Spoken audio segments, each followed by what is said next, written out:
Hello, I am Ms. Saili Jadhav, Department of Civil Engineering.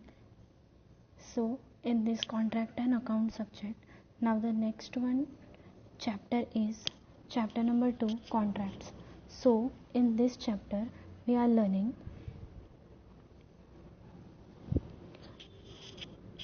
the types of contracts, objects of contracts, classes of contractor and their function, and the most important issues of registration of contract and are discussed in these chapters. The concept of BOT is discussed in this chapter. Okay, so let us start.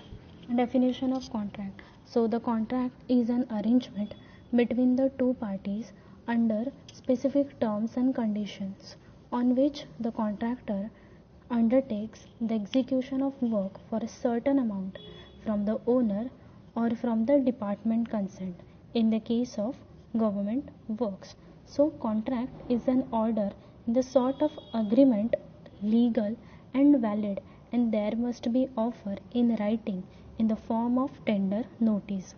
So the offer must be accepted by the other party concerned and must be communicated in writing to the contractor.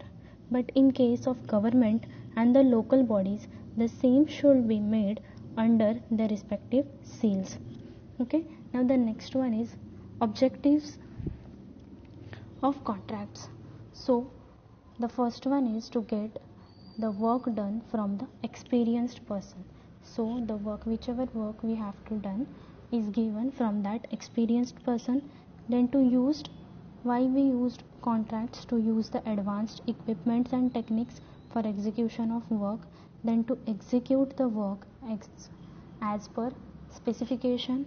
So to complete the work within stipulated time as per the agreement, and to inspect the work from the contractor during the execution of your work. Now the next one is requirement of valid contract. So what is the requirement for valid contract? Let us see. A contract should have been the following characteristics of that contract.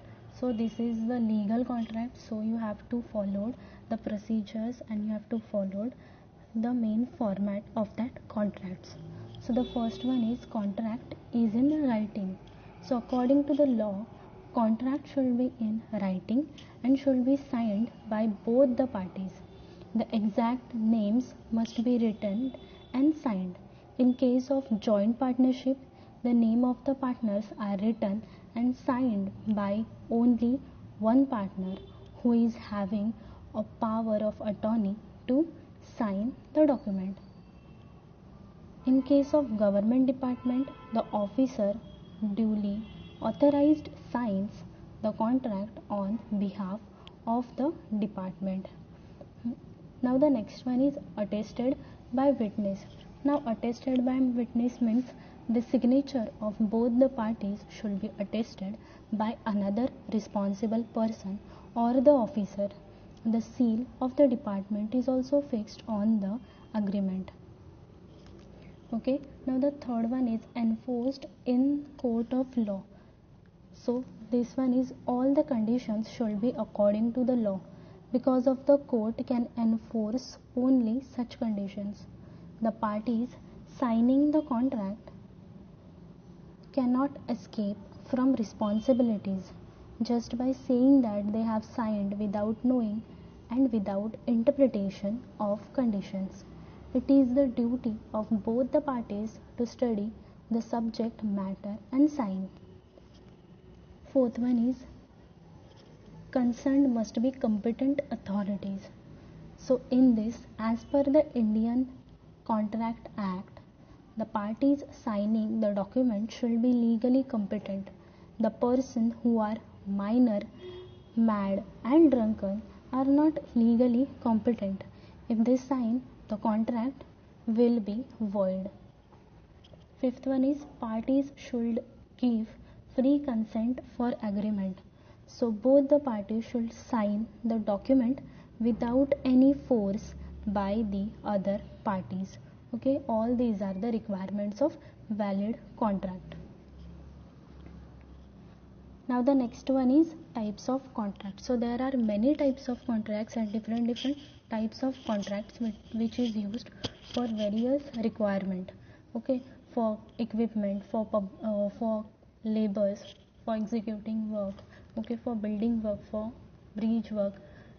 There are lots of contracts has to be opened daily that you can see in your newspapers. Okay, so let us see the different types of contract. So the first one is lump sum contract. Second one, item rate contract. Then the third one is percentage rate contract. In percentage rate, there are subtypes, that is cost plus percentage rate contract, cost plus fixed fee contract, and cost plus fluctuating fee contract. Fourth one is labor contract. Then fifth one is demolition contract. Then sixth one is target contract, negotiated contract. Eighth one is material supply contract. The ninth one is free contract. 10th one is subcontract. Then 11th one is all in contract, subcontract, DGS contract or D rate contract. Then EPC contract, that is engineering procurement construction contract. And the 14th one is annuity contract. So all these are the various types of contracts. So let us learn in detail. So the first one is lump sum contract. Now what is lump sum contract? In this contract, the contractor is undertakes to carry out the work as per the drawing, design and specifications supplied to him for a fixed lump sum amount. He gives us a fixed lump sum amount and complete his contract as per drawing, design and specification. Okay, sometimes the contractor may quote the rate per cubic meter or per square meter of built area or a carpet area. Okay, on the basis of interim certificate issued by the engineering in charge, the payment will be made.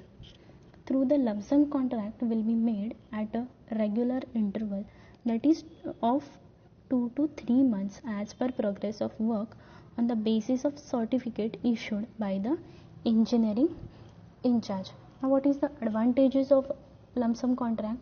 The owner knows beforehand the exact cost of construction and therefore he can make the necessary arrangement for a finance.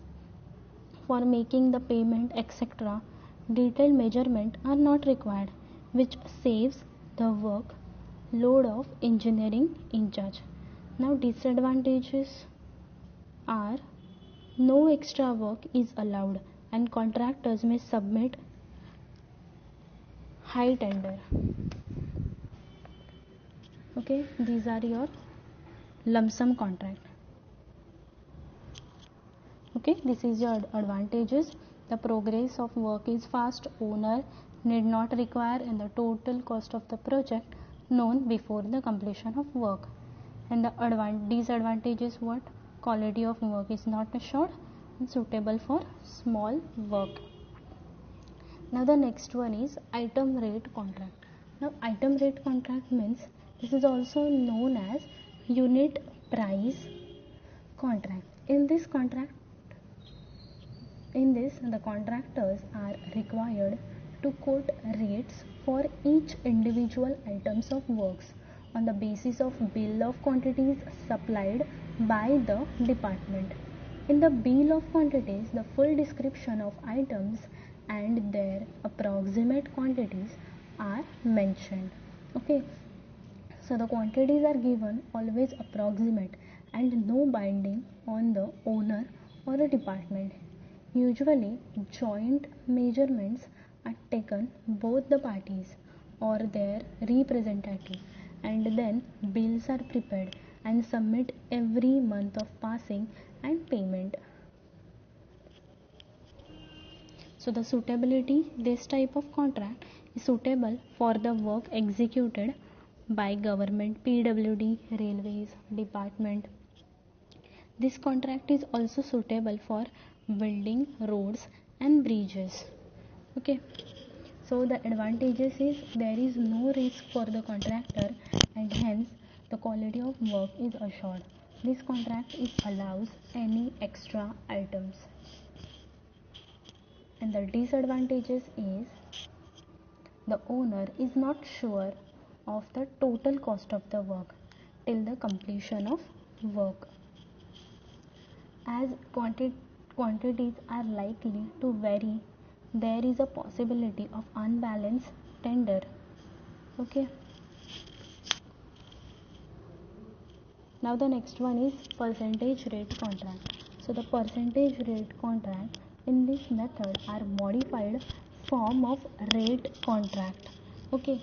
So in this case, the bill of quantities, that is schedule B, consists of description of items as per sanctioned estimate with their quantities, rates, units and amount.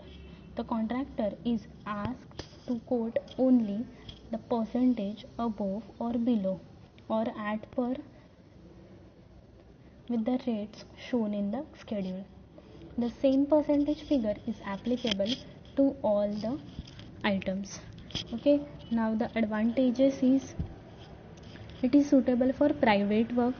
There is no allows all the extra items, then due to assurance of the profit better quality of work is assured. Now the disadvantages is final cost of work is not known till completion of work.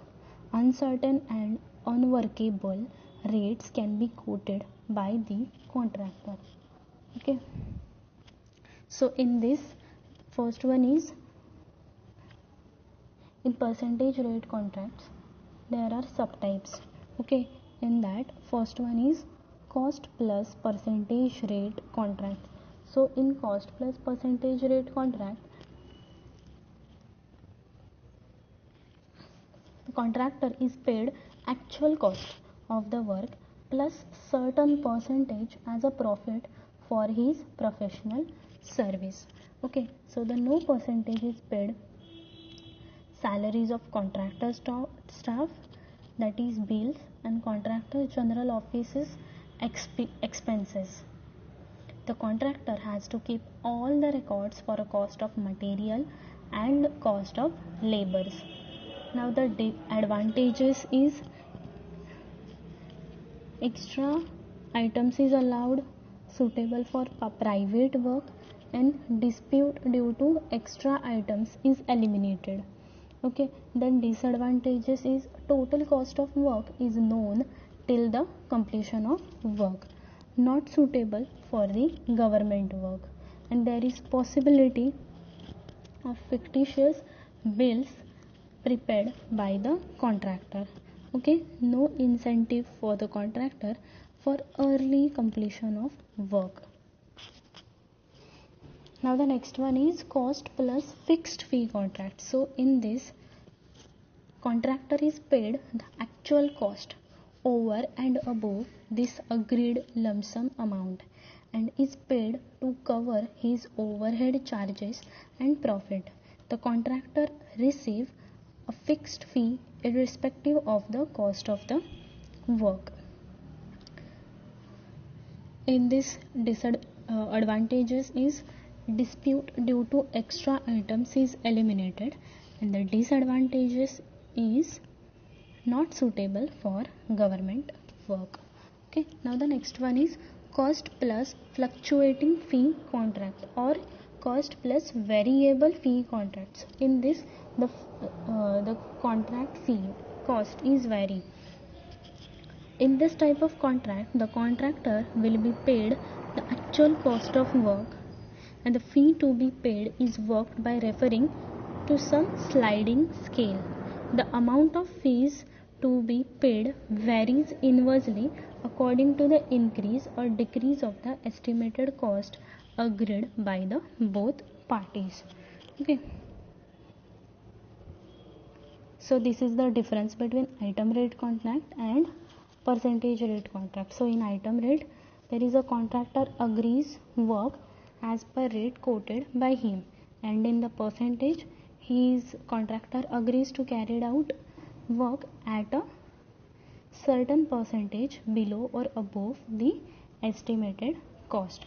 In item rate, this is useful for the qualities when the qualities of work is required and also the quantities of work to be executed is not known previously. And in percentage contract, this is useful for the work of all nature with no item wise rates. In item rate, this is suitable for most public work executed, and percentage rate is suitable for all the types of government work as well as private. In item rate contract, it is difficult to prepare comparative statement, but in percentage rate contract, it is easy to prepare comparative statement. Okay, so in this lecture we are learning types of contracts, what is contract, and the objectives of contract. In next lecture we are learning the another types of contracts in detail. Okay, thank you.